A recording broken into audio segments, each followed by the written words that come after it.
Hi everyone, how are you? This is my first video related to subject biology, and in this video I have started human reproduction chapter 3 NCERT. This is important topic and it will be very helpful for class 12th or even competitive exams like NEET. Now today we are discussing most important topic, human reproduction. As you know, humans are sexually reproducing and viviparous.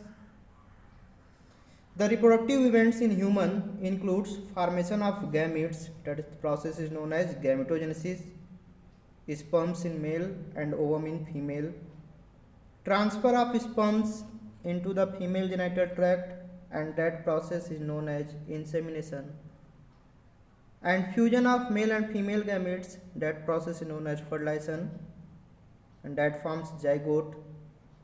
Now zygote further undergoes cleavage to form blastocyst, and these blastocysts are attached to the uterine wall, and this process is known as implantation.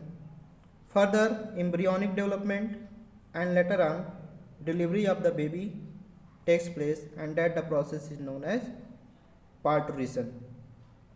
Let us examine the male reproductive system. The male reproductive system is located in the pelvis region.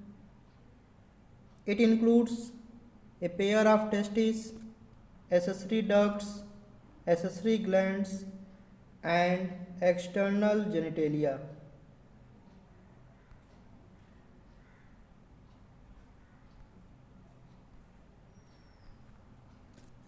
External genitalia. Accessory ducts includes reed testis, vas efferentia, epididymis, vas deferens, external genitalia, penis. Now let us start with testes. Testes are situated outside the abdominal cavity within a pouch-like structure. That structure is known as scrotum.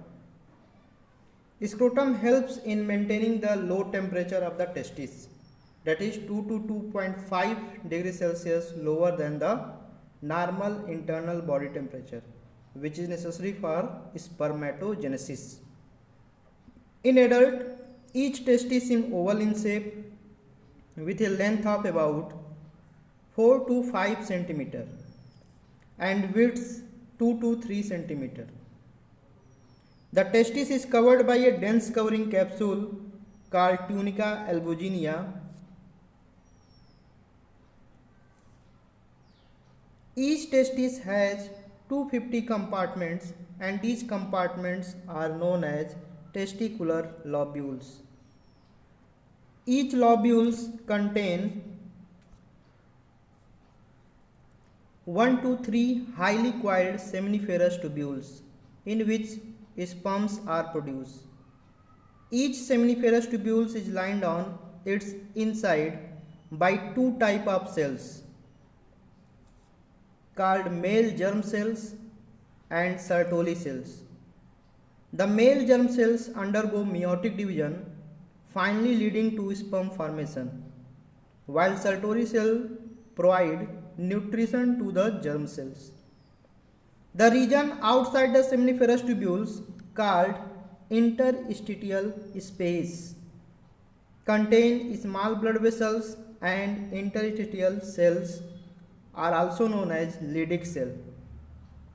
Leydig cells synthesize and secrete testicular hormones called androgens.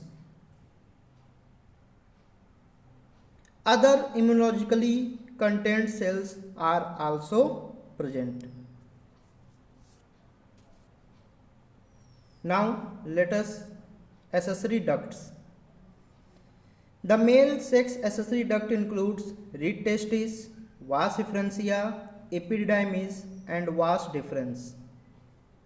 The seminiferous tubules of the testis open into the vas efferentia through reed testis. The vas efferentia leave the testis and open into the epididymis located along the posterior surface of each testis. The epididymis leads to vas deferens that ascend to the abdomen and loops over the urinary bladder. It receives duct from seminal vesicle and opens into urethra as the ejaculatory duct. These ducts store and transport the sperms from the testis to the outside through urethra. The urethra originates from the urinary bladder and extends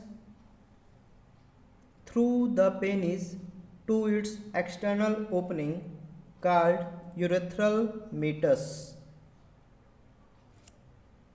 Now, external genitalia. The penis is the male external genitalia. It is made up of special tissue that help in erection of the penis to facilitate insemination.